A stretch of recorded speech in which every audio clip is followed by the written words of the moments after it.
এইখানটায় হবে তোমার বাবার দোকান, আর এই পুরো এরিয়াটা জুড়ে হবে এক বিশাল হাউজিং কমপ্লেক্স।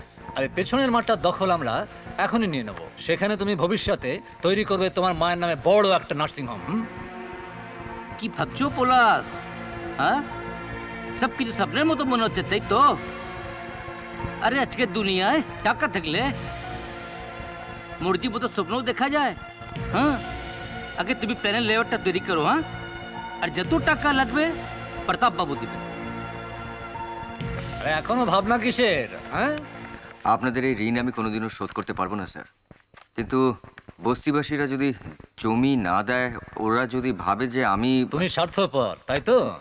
হ্যাঁ, মানে ওদের কোনো ক্ষতি করে আমি এই কাজটা করতে চাই না। তুমি বড্ড সরল হচ্ছ। হ্যাঁ, তুমি জানো তুমি ওদের কত বড় উপকার করতে চলেছো?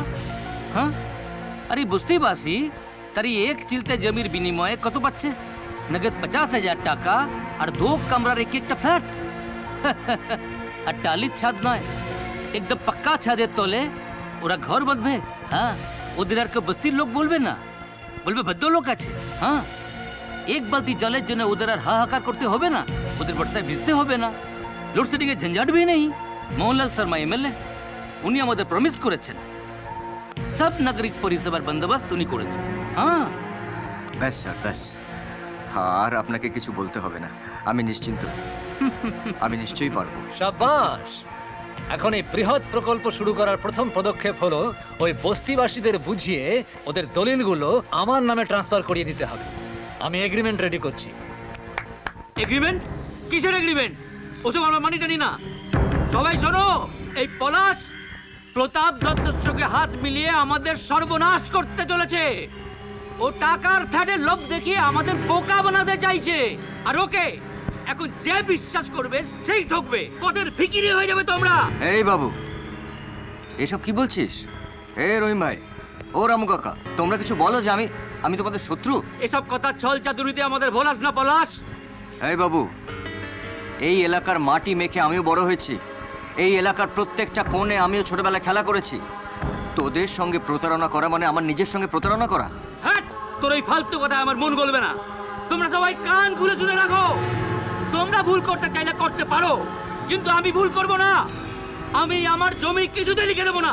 দেখি তোর এই প্রতাপ দত্ত আমার জমিটিকে এখানে কিভাবে ফ্ল্যাট বাড়ি দাঁড় করায়। এই বাবু, কাদের তুই চোখ রাঙাচ্ছিস? তোর কথায় আমরা পলাশকে ভুল বুঝবো না।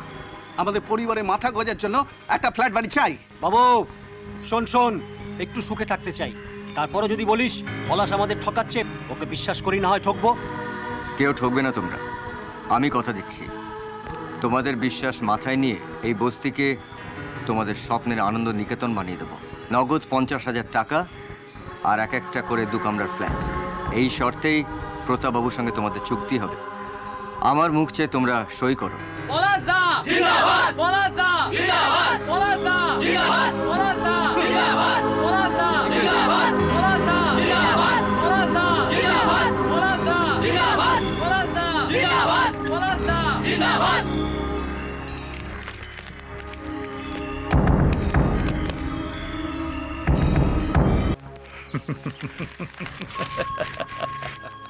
দলিল থেকে আবার কি টেনে তুললেন? ওদের যে ফ্ল্যাট দেওয়ার কলমটা ছিল সেটা তুলে ফেললাম, যার অর্থ মাত্র 50,000 টাকার বিনিময়ে যার যার জমি আমার নামে লিখে দিল। বাস, খুবই সহজ ব্যাপার। तो प्रताप बाबू, आपने कभी हिटलर को देखा था? उनसे मुलाकात हुआ था? ও তো আমার মামাতো ভাই ছিল। সত্যি প্রতাপ বাবু, আপনি একটা যন্তর বটে। যন্তর? যন্তর উনি নন, যন্তর হচ্ছেন আপনি। হ্যাঁ, উনি হচ্ছেন স্বয়ং বিশ্বকর্মা। যন্তর চালানোই হয় উনকা কাম। হ্যাঁ, আরে প্রতাপ দত্ত না থাকলে আপনি এমএলএ টিকিটও পেতেন না আর জিততে পারতেন না। বিলক্ষণ, আমি কি এই কথাটা অস্বীকার করেছি? তো প্রতাপ বাবু, আপনি তাহলে জমির মালিক হচ্ছেন, তাই তো? সোজা আঙুলে ঘি উঠতো না, তাই বাঁকা পথ নিতে হলো। 2 কামরার ফ্ল্যাট, ছেঁড়া কাথায় শুয়ে লাখ টাকার স্বপ্ন দেখছিল বেটারা। কিন্তু কিন্তু পলাশ, ও তো একসময় সত্যিটা জানবেই। তো জানলে জানবে, কর্মচারী মালিকের হুকুম মতো কাজ করবে, সেটাই তো পৃথিবীর নিয়ম। না না স্যার, আমি আপনার কর্মচারী হলেও আপনার কোনো অন্যায় কাজের সঙ্গে থাকতে পারবো না। সাথী কি গো, তুমি তো আমাদের কাজের আসল কারিগর। তুমি প্ল্যান বানিয়েছো, বস্তিতে গিয়ে ওদের সকলের সঙ্গে কথা বলে উইটনেসে সই করিয়েছো। তুমিও তো এগ্রিমেন্টে সই করেছো। হ্যাঁ, তবে তুমি একটা 2 কামরার ফ্ল্যাট সত্যিই পাবে। আমি পাবো, কিন্তু ওরা? না, ওদের পাবার তো কোনো কথা নেই। এই তো এগ্রিমেন্ট আছে, পড়ে দেখো। আমি এগ্রিমেন্টটা পড়েই ওদেরকে দিয়ে সই করিয়েছি স্যার। পলাশ, তোমার চোখের পাওয়ার বেড়ে গেছে, ডাক্তার দেখাও। স্যার স্যার স্যার কোথাও একটা বড় ভুল হচ্ছে স্যার। স্যার এমন কিছু করবেন না যাতে আমার ওই বস্তিবাসী প্রতিবেশীদের ক্ষতি হয়ে যায় স্যার। স্যার ওরা আমার ওপর বিশ্বাস রেখে আমার মুখের দিকে তাকিয়ে ওদের ওই সামান্য সম্বলটুকু আপনার হাতে তুলে দিয়েছে স্যার। স্যার আমার সম্মানের কথা একবার ভাবুন স্যার, প্লিজ স্যার, প্লিজ। আরে আমি তো তোমায় পরীক্ষা করছিলাম, তুমি সত্যিই সৎ। কি মোহনলাল বাবু, বলেছিলাম না পলাশ একটা হীরের টুকরো ছেলে?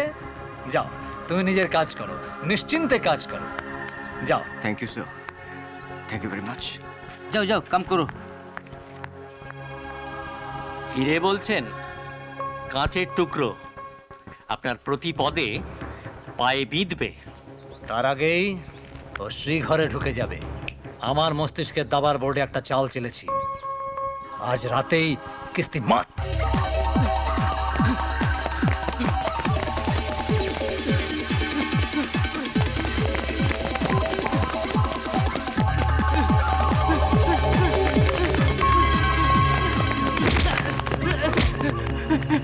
আমি তোমাদের কি ক্ষতি করেছি? কেন তোমরা আমাকে মারতে চাইছো?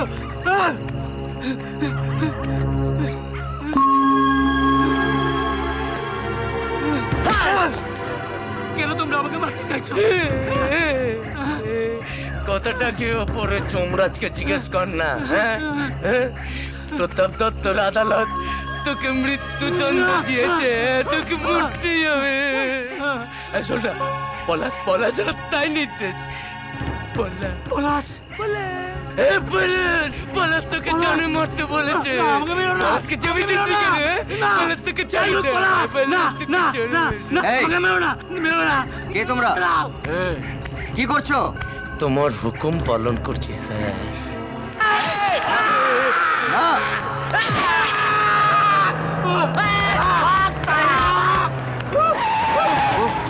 বাবু বাবু বাবু, কিচ্ছু হয়নি তোর। তুই কি করলি পলাশ? তুই আমাকে খুন করলি?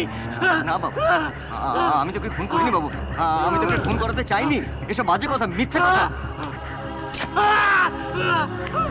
কি হলো? খুন? পলাশ বাবুকে খুন করেছে? আমি বাবুকে খুন করিনি। পলাশ, তুই খুনলি? যারা বাবুকে খুন করতে এসেছিল আমি তাদের। বাবু না দিলেও আমরা তো সবাই তোকে জমি লিখে দিয়েছি, তা সত্ত্বেও পলাশ, হ্যাঁ বাবু, এই তো আমি। বল বল বল। পলাশ আমাকে খুন করেছে। বাবু ওদের সামনে বল যে আমি তোকে খুন করিনি। বল না বাবু, আমি তোকে খুন করিনি, বল।